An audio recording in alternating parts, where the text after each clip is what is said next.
Hidup adalah perjalanan yang penuh pilihan. Ibu kritis. Ini tiketnya buat Bapak aja. Terima kasih, Mas. Kuatkan niat dan berusaha memilih langkah untuk kebaikan. Bro? Gagal dapet tiket, bro. Santai. Gelanggar bareng-bareng biar asik. Yang membuka jalan menuju keberkahan. Untuk diri sendiri dan orang lain.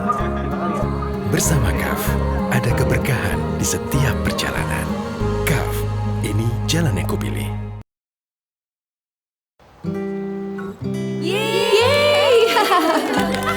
Selamat! Congratulations! Akibat pandemi COVID-19 yang melanda, sejumlah usaha kecil menengah mengalami kerugian dan tak sedikit yang bahkan Hey, kenapa? Aku nggak bisa lanjutin butiknya lagi. Saat masa sulit mengimpit, selalu ada cara untuk menggerakkan kebaikan. Kita ganti konsep tokonya, oke? Ajak pembeli untuk berbagi. Dengan bergerak bersama, satukan kekuatan yang dimiliki. Untuk kembalikan semangat, lahirkan karya yang menginspirasi. Hingga akhirnya, bisa sebarkan manfaat yang lebih luas bagi sesama. Saatnya bergerak bersama Wardah untuk Ramadan yang lebih bermakna. Wardah bersama lebih bermakna. Paragon.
Bismillahirrahmanirrahim. Assalamualaikum warahmatullahi wabarakatuh. Alhamdulillahirabbil alamin. Alhamdulillahilladzi hadana li hadza wa ma kunna linahtadiya laula an hadanallah. Asyhadu an la ilaha illallah wahdahu la syarikalah wa asyhadu anna Muhammadan abduhu wa rasuluh. Allahumma shalli ala nabiyyina Muhammad wa ala ali Muhammad kama shallaita ala Ibrahim wa ala ali Ibrahim innaka Hamidum Majid. Amma ba'du. Teman-teman Taubaters dimanapun berada, semoga kita semua diberikan kesehatan oleh Allah Subhanahu Wa Taala dan semoga Allah senantiasa melimpahkan kepada kita rahmatnya dan keberkahan dalam aktivitas yang kita lakukan. Semoga Allah berikan kebaikan dari semua aktivitas yang kita lakukan, kebaikan untuk di dunia kita dan kebaikan untuk di akhirat kita tentunya. Alhamdulillah ini kita pertemuan ke-15 ya, berarti sudah 15 hari puasa Ramadan kita lewati, artinya tinggal separuh dari Ramadan ini yang kita minta kepada Allah, semoga Allah izinkan kita dan Allah berikan kita kekuatan terus dan Allah berikan tumbuhkan terus rasa cinta dalam hati kita untuk beribadah kepadanya, untuk memaksimalkan ikhtiar kita untuk memperbanyak ibadah dan mengikhlaskan hati kita untuk beribadah hanya kepada Allah saja. Teman-teman semuanya, kita akan lanjut mengkaji buku ini, Revive Your Heart, Putting Life in Perspective, buku oleh guru kita, Ustadz Nu'man Ali Khan, hafizahullah ta'ala. Semoga Allah senantiasa menjaga beliau, semoga Allah berikan keberkahan untuk keluarga beliau, untuk semua aktivitas yang beliau lakukan, beserta semua murid beliau, termasuk kita insyaAllah, Allahumma amin. Tema besarnya yaitu Focusing on Akhirah, fokus kepada akhirat, fokus tentang akhirat saja. Jadi ini tema tentang kalau kita fokus tentang akhirat, artinya kalau ada kalimat fokus, ada kalimat background. Ada kalimat yang difokuskan, ada kalimat yang diblurkan. Artinya ketika kita fokus kepada satu hal, maka hal lain akan blur. Dan kemarin kita sudah membahas tentang satu tema, Putting Life in Perspective, bagaimana harusnya kita menempatkan hidup ini, dari perspektif mana kita melihatnya. Dan kalau kita bisa melihat dalam perspektif yang tepat tentang hidup ini, maka kita akan bisa menjalani hidup ini dengan baik. Dan kemarin kita bahas bahwa untuk memahami konsep tentang hidup di dunia ini, maka kita harus punya pembanding, yaitu hidup di akhirat. Dan ketika kita biasanya kita fokusnya tentang dunia, maka stres yang muncul, iri yang muncul, hasad yang muncul, ego yang muncul dan lain sebagainya. Maka bagaimana kalau kita putar fokus kita itu ke arah akhirat?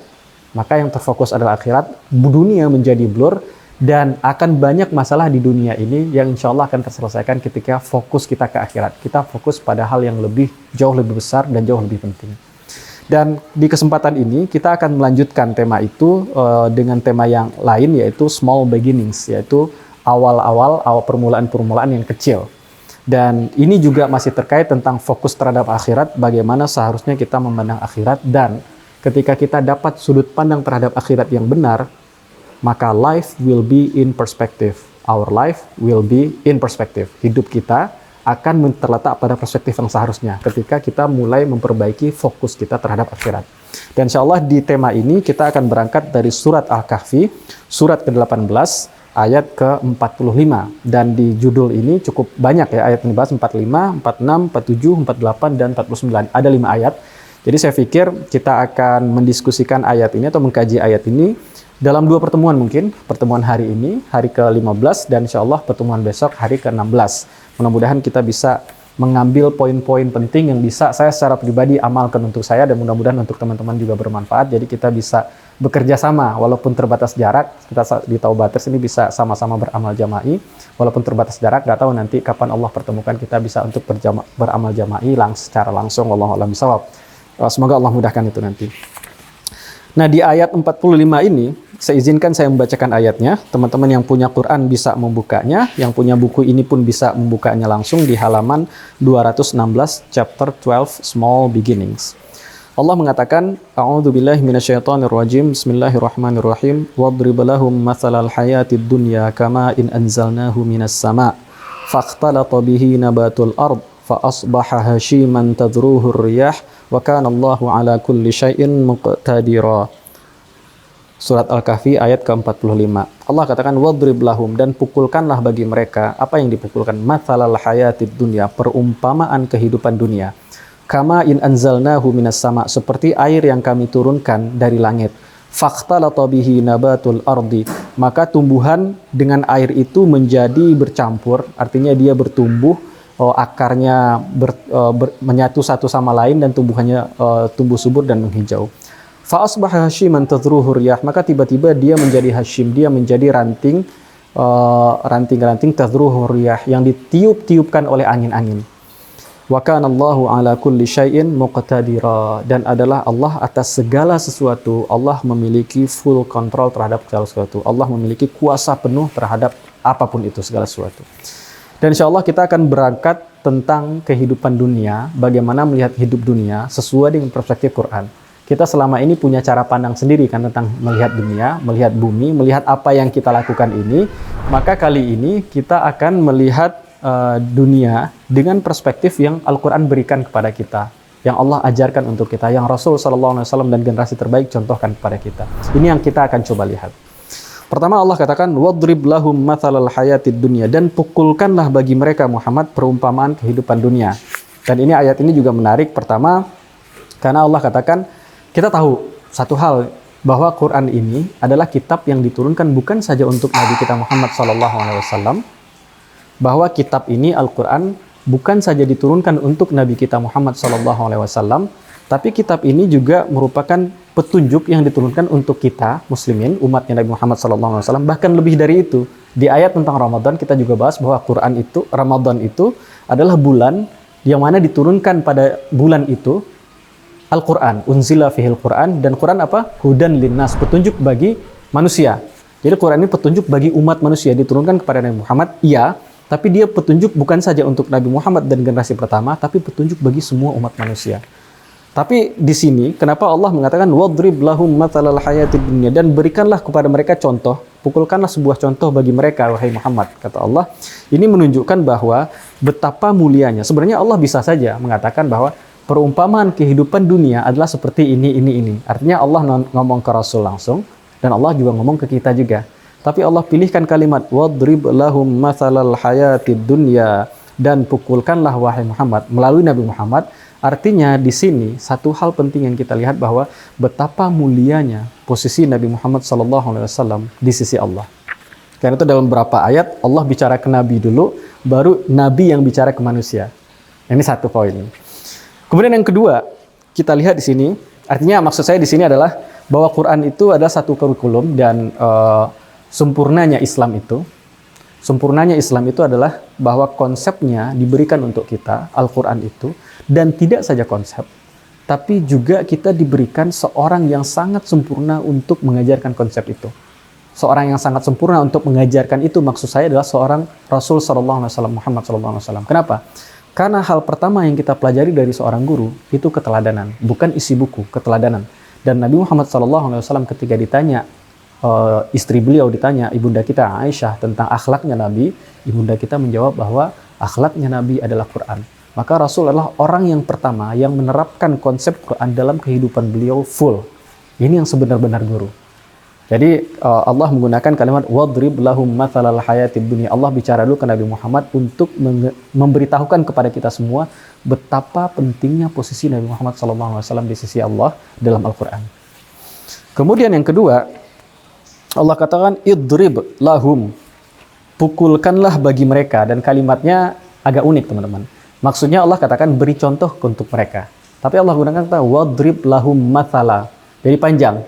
Kalau Allah kan i'ti lahum mathala itu masih bisa lah, masih sama lah maknanya. Tapi Allah kan idrib lahum mathala. Kata daraba teman-teman. Nah, ini juga menarik kita perhatikan. Kata daraba itu dalam bahasa berarti memukul. Kata daraba itu artinya memukul, dan orang Arab biasa menggunakan kata daraba itu untuk sesuatu yang punya dampak. Dan pukulan biasa punya dampak. Dampak pertama dari pukulan adalah suaranya. Belakangan sakit atau enggak. Teman-teman ada yang jatuh mungkin. Jatuh dia enggak sakit tapi bikin malu. Kenapa jatuh? Ketika jatuh gubrak semua orang lihat. Sakitnya enggak seberapa tapi malunya luar biasa. Kan seperti itu. Nah pukulan punya dampak seperti itu. Pukulan punya dampak. Dampak pertama dari pukulan adalah dia akan memberikan sebuah impact. Di antara impactnya adalah itu membuat orang tertarik perhatiannya. Misal kita lagi duduk-duduk di rumah atau di kampus atau di kantor. Ketika duduk ada jatuh, bang, bunyi di luar rumah. Maka semua orang kelihatan keluar rumah. Nah, ketika dia melihat keluar rumah, artinya ada perhatian yang diambil. Nah, Allah mengatakan kepada Nabi kita, idrib lahum, artinya sebelum memberikan perumpamaan, maka bikin mereka tertarik dengan itu. Dan ini juga hal penting yang kita perhatikan. Di sini Ustaz Nu'man memberikan contoh yang menarik ini. Bahwa a lot of times I'll go to a nikah or a walimah or something like that, and people are enjoying each other's company, they are eating food, kids are running around, and they say, brother, give a talk. Ini, beliau katakan bahwa beberapa kali saya itu pergi ke sebuah pernikahan atau ke sebuah walimah atau sesuatu yang seperti itu, party ataupun acara kondangan dan lain sebagainya. And people are enjoying each other's company, dan orang-orang yang ketemu dengan temannya, dengan koleganya, dengan saudaranya ngobrol satu sama lain, kemudian beberapa orang makan makanan, kemudian beberapa anak-anak lari-lari di sekitaran itu, and they say, dan seorang datang ke saya dan mereka minta ke saya, brother give a talk. Oh, Mas Ustaz Nu'man, tolonglah kasih ceramah pas acara seperti ini. People are eating, they are talking each other, somebody's on a cell phone, this is not the time. Dan beliau katakan, ketika orang lagi makan, lagi ngomong satu sama lain, udah lama nggak ketemu, akhirnya ketemu di kondangan, kemudian ada yang sebagiannya lagi sama teleponnya dan lain sebagainya, beliau katakan, this is not the time because they are not going to pay attention. Ini bukan waktunya. Kenapa? Karena kalau saya ngomong di momen seperti ini, mereka nggak akan memperhatikan. Nah, ayat ini mengatakan yang sebaliknya. Ayat ini mengatakan idrib lahum mathalan. Sebelum Allah katakan tentang perumpamaan, Allah katakan bahwa pastikan perhatian mereka akan melihat perumpamaan ini. Nah, ini pesan dari idrib lahum mathalan. Baru Allah katakan idrib lahum mathalal hayatid dunya, dan berikanlah, pukulkanlah untuk mereka perumpamaan kehidupan dunia.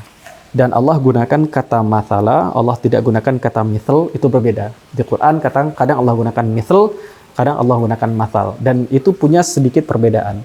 Kata mithl itu hanya untuk hal yang selevel. Ma nansakh min ayatin aw nunsiha na'ti bi khairim minha aw mithliha. Apa yang kami nasak dari satu ayat, aw nunsiha, atau kami buat lupa dari satu ayat itu, kami datangkan dengan ayat yang lebih baik dari yang dinasak itu, atau yang semisal. Berarti dari satu aspek saja. Itu pembandingan 1:1. Satu perbandingan saja. Sementara dari kata mathal itu artinya Allah berikan perumpamaan, dan perumpamaan itu adalah pembahasan yang perlu kita lihat dari banyak dimensi, multidimensional. Ada banyak dimensi dari permasalahan, dari suatu perumpamaan ini. Dan ketika Allah berikan perumpamaan itu, dan Allah katakan, idrib lahum mathal, perumpamaan artinya, perumpamaan yang akan disampaikan ini, ada banyak dimensi yang perlu kita perhatikan. Dan ini indahnya Quran, teman-teman. Ini indahnya Quran. Baru Allah katakan, mathalal hayatid dunya. Perumpamaan apa? Al-hayah ad-dunya. Nah, sekarang kita lihat, pertama Allah katakan al-hayah, yang kedua Allah katakan ad-dunya. Artinya apa? Al-hayah kehidupan, dan ad-dunya dunia. Dan biasanya kita, kalau disebut kehidupan, bro, gimana, how's your life? Kalau orang barat ya, orang Indonesia jarang ngomong itu. Gimana kabar hidup? Nggak seperti itu. Tapi kalau di barat, how's your life? Bagaimana hidupmu? Pasti orang akan mengatakan tentang hidup saya di dunia ini. Betul kan? Dan ketika kita bicara al-hayah tentang kehidupan, pasti kebanyakan kita berpikir, top of mind kita mengatakan ya hidup di dunia ini. Tapi Quran mengatakan al-hayah, kemudian ad-dunya, kehidupan, ya kehidupan ya di dunia. Kenapa ditambahkan lagi dengan ad-dunya? Nah, ini menarik. Kata salah satu ulama, Allamah Ibnu Ashur dalam tafsir beliau, Tahrir wa Tanwir, beliau mengatakan bahwa ad-dunya dari kata dana ditempelkan dengan al-hayah, itu menunjukkan bahwa fihi ma'anil haqarah, di dalamnya ada makna tentang meletakkan atau tentang hiqr, itu hal yang receh, hal yang rendah.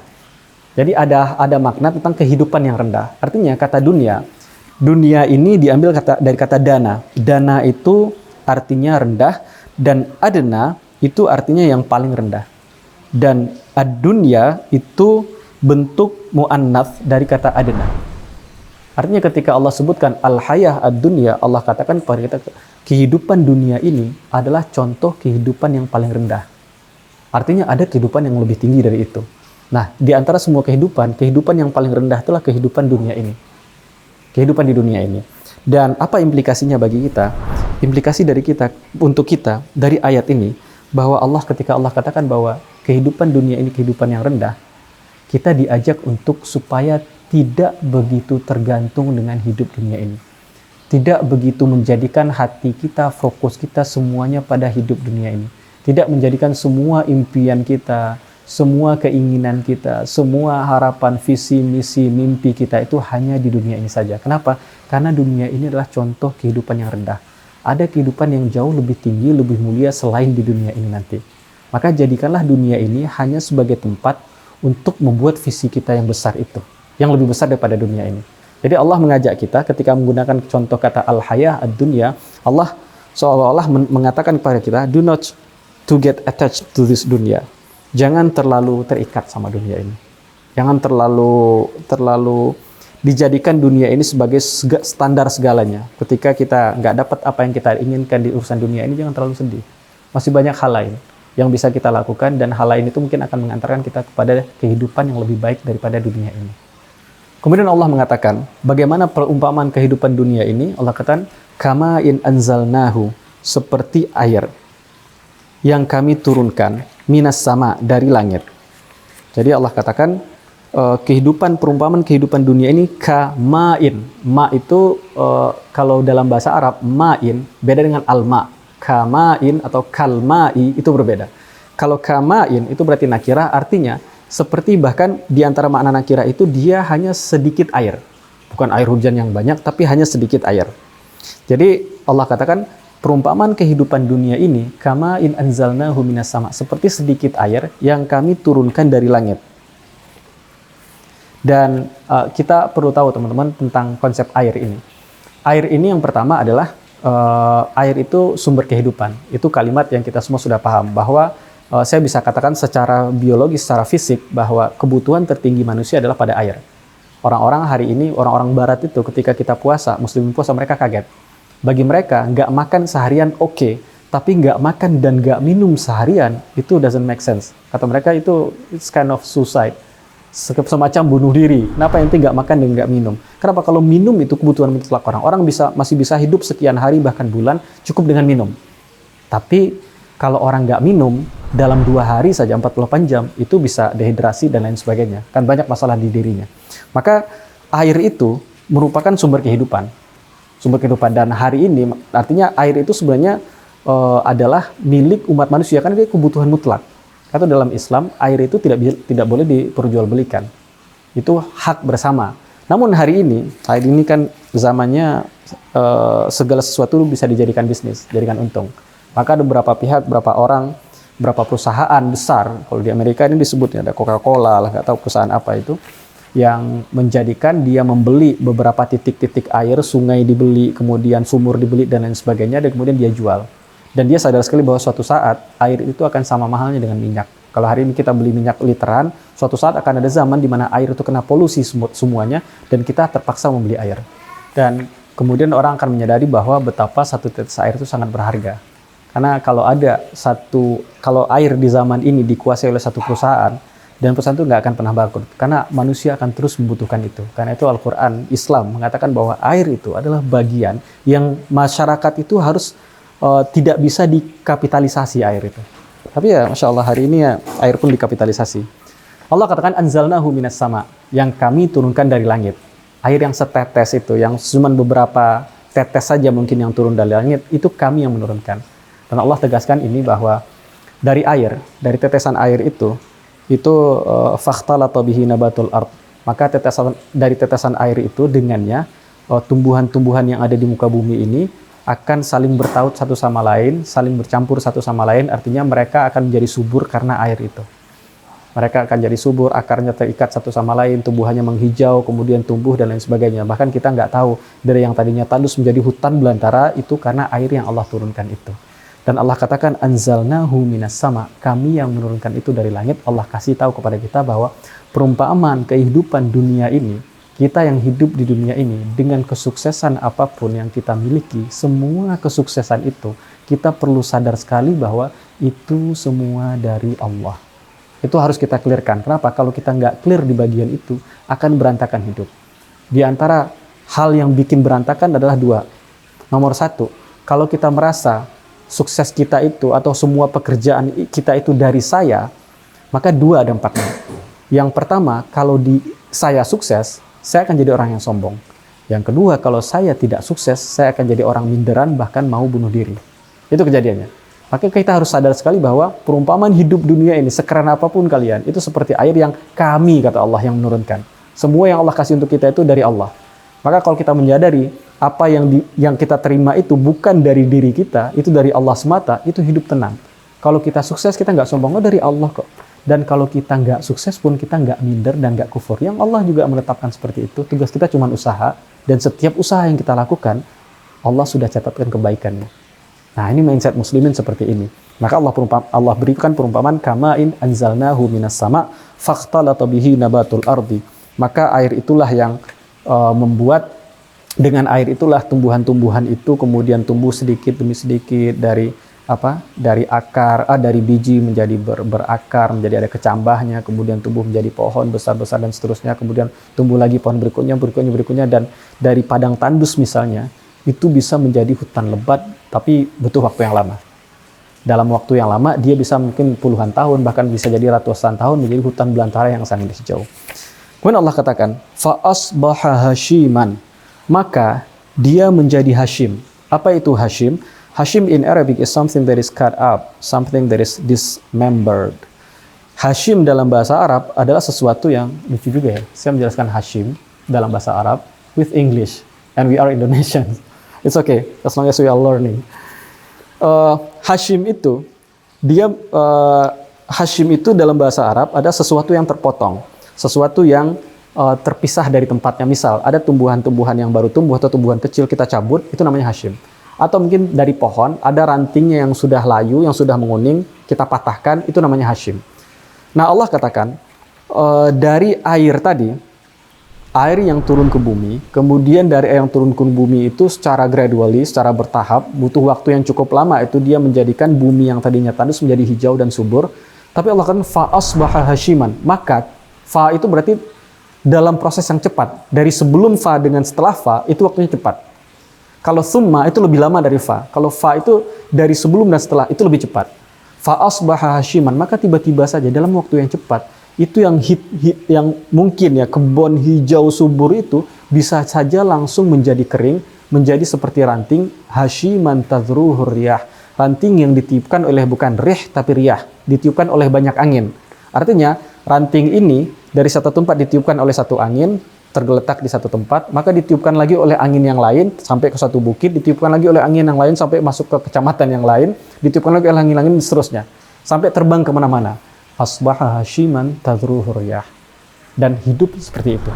Hari ini teman-teman, misal kalau kita pergi ke museum, kemudian kita lihat beberapa mesin ketik yang ada di tahun 1930-an atau 1940-an, kita lihat kok orang ada yang menggunakan ini dulu. Kita lihat mesin ketik, kemudian radio pada tahun 1940, misalnya ketika tahun 40-an atau 30-an, atau 1920 ketika awal-awal radio itu dibikin, itu kita akan tahu bahwa tahun 1920, radio ini adalah barang paling mewah yang pernah ada di rumah.